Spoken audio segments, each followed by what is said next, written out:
Welcome to the great world war. तो अभी तक सबको लग रहा था कि ये वार क्रिसमस तक ख़त्म हो जाएगी, लेकिन यहाँ पर एक बात ये थी कि लोग देख रहे थे फ्रैंको प्रशियन वार्स को, जो काफ़ी छोटी थी, लेकिन उन्हें अमेरिकन सिविल वार की तरफ भी देखना चाहिए था कि कितनी लंबी और ब्लडी है मॉडर्न वॉरफेयर।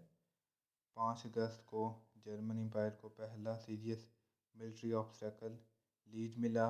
उस दिन जर्मन्स सिटी की 12 में से एक फोर्ट भी नहीं ले सके। लेफ्टिनेंट लीज में घुसने में कामयाब हो गया। जर्मन एडवांस को के लिए ज़रूरी था फोर्ट्स को लेना। जर्मनी अपनी बड़ी गन्स को ले आया। फ्रांस और बेल्जियम ने स्ट्रेटिजिकली प्लेस्ड किया गया फोर्ट्रेसेस को ऑल ओवर, जो काफ़ी एक्सपेंसिव और हेवीली डिफेंडेड थी। लेकिन वार में पहली चीज़ टेक्नोलॉजिकल डेवलपमेंट सामने आई। हैवी हॉर्विट्ज़र्स 10 माइल दूर से फोर्ट्रेसेस को निशाना बना सकते थे। रिटेलिएशन के फियर के बगैर फोर्ट्रेसेस सिटिंग डक्स की तरह थी। 1914 में जितनी फोर्ट्रेसेस को अटैक किया सारी फॉल हो गई। सारा पैसा और एफर्ट फोर्ट्रेसेस बिल्ड करने के लिए लगाया सारा ज़ाया गया। अगस्त 6 को ऑस्ट्रियो हंगेरियन एम्पायर ने ऑफिशियली रशिया के ख़िलाफ़ वार डिक्लेयर की और सर्बिया ने जर्मनी के ख़िलाफ़ वार डिक्लेयर की। अभी तक मोबिलाइजेशन हो रही थी, लेकिन अब फाइट का आगाज़ हुआ।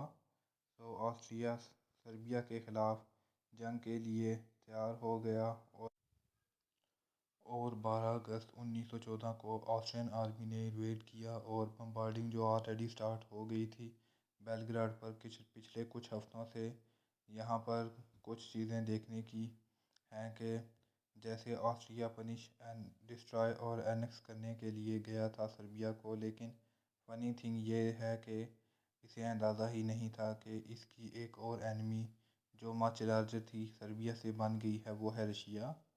ऑस्ट्रिया के अर्ली मैन्यूअल्स वर्ल्ड वार में जंग को ना चलाने के थे। यहाँ पर प्रॉब्लम ये थी कि वियना में सर्बिया के ख़िलाफ़ जंग ज़्यादा पॉपुलर नहीं थी। Army chief of staff Conrad ने अंदाजे से ज़्यादा ट्रूप्स भेजे सर्बिया के ख़िलाफ़ और बहुत कम भेजे रशिया के ख़िलाफ़। और यहाँ उसने कुछ ऐसा भी किया जिसने उसके एलाय जर्मन एम्पायर को काफ़ी गुस्सा दिलाया।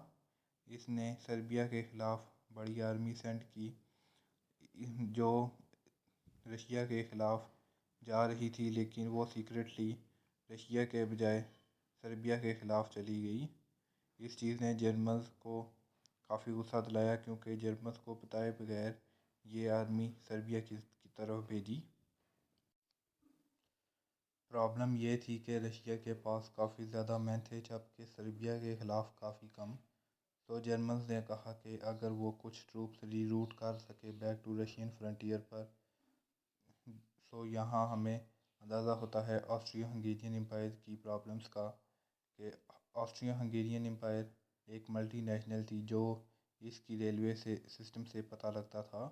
एम्पायर के हर हिस्से में रेलवे के डिफरेंट गॉजेस थे। ट्रेन्स आगे नहीं जा पाती थी इंटरनल बॉर्डर के, आपको निकल कर अपना स्टफ़ कैरी करके लंबा रास्ता तय करना पड़ता था, क्योंकि हंगरी और बॉस्निया सर्टन ट्रेड को नहीं होने देना चाहते थे। जर्मनी ने ऑस्ट्रिया से कहा ट्रूप्स को रीराउट करने के लिए। आंसर था नो। वो सिंगल ट्रैक रेलवे को टोटल आर्मी मोबिलाइजेशन के दरमियान रीरूट नहीं कर सकते थे, क्योंकि ट्रूप्स को ऑल द वे जाना पड़ना था बाल्कन्स में, और वहाँ से उन्हें रशियन फ्रंट की तरफ टर्न करना पड़ता था। यहाँ पर फियर था रेलवे मिसमैनेजमेंट का, क्योंकि वही कंट्री को एडवांटेज था जो ट्रूप्स को क्विकली मूव कर सकती थी। ऑस्ट्रिया ने इस प्रॉब्लम को हल करने के लिए सारी ट्रेन्स को स्लो ट्रेन के पीछे जो स्लोवेस्ट लाइन पर हो उसके पीछे मूव करें, ताकि मैक्सिमम कोऑर्डिनेशन हो सके। और ये स्पीड थी 10 माइल्स पर आवर, यानी 16 किलोमीटर पर आवर। इतनी स्पीड पर तो बाईसाइकिल भी जा सकती थी। ऑस्ट्रियन आर्मी ने सर्बिया को بائسیکل کی سپیڈ پر انویڈ کیا، سو ایونچولی وہ دو آرمیز کو بوسنیا پہنچانے میں کامیاب ہو گئے، جو 110 کلومیٹر دور تھی ایک دوسرے سے، under the command of general Oskar Potiorek, جس نے کوئی ملٹری ایکشن نہیں دیکھا تھا اس سے پہلے۔ اس کی آرمی پورلی ٹرینڈ اور پورلی اکوپڈ تھی اور سلاوس دوسرے سلاوس سے نہیں لڑنا چاہتے تھے، اور پوٹیوریک ماڈرن وارفیئر کے اسپیکٹس سے واقف نہیں تھا، جبکہ سربز ماڈرن وارفیئر کے اسپیکٹس سے واقف تھے اور پچھلے 2 سالوں میں 2 جنگوں میں حصہ لے چکے تھے۔ سربز کو اپنی ٹیریٹری میں جو ماؤنٹینز میں تھی اس میں لڑ رہے تھے اور 5 لاکھ کی آرمی کو موبلائز کر سکے تھے 40 لاکھ کی پاپولیشن سے، جو کافی امپریسو تھا۔ ان میں سے کافی کے پاس رائفل یا ایمونیشن نہیں تھا، لیکن کانفیڈنس تھا جو کافی عجیب تھی کیونکہ وہ 4 ملین کی پاپولیشن کے ساتھ 45 ملین کے خلاف لڑ رہے تھے، لیکن انہیں لگتا تھا کہ وہ جیتیں گے۔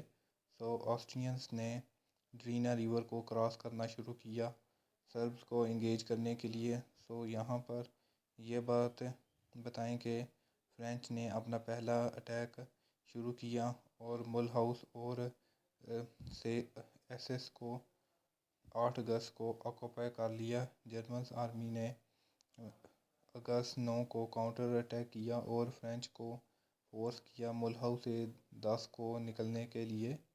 فرینچ بیلفورٹ کی طرف ریٹریٹ کر گئے اور 12 کو نیا کاؤنٹر اوفینسو انڈر جنرل پال پاؤ شروع کیا۔ برطانیہ میں 7 اگست کو لارڈ کچنر نے 1,00,000 والنٹیئرز کا کہا۔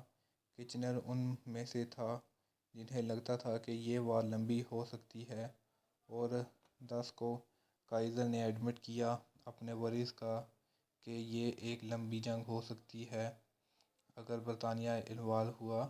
ابھی برطانیہ کے مین لینڈ یورپ پر کوئی ٹروپس نہیں تھے۔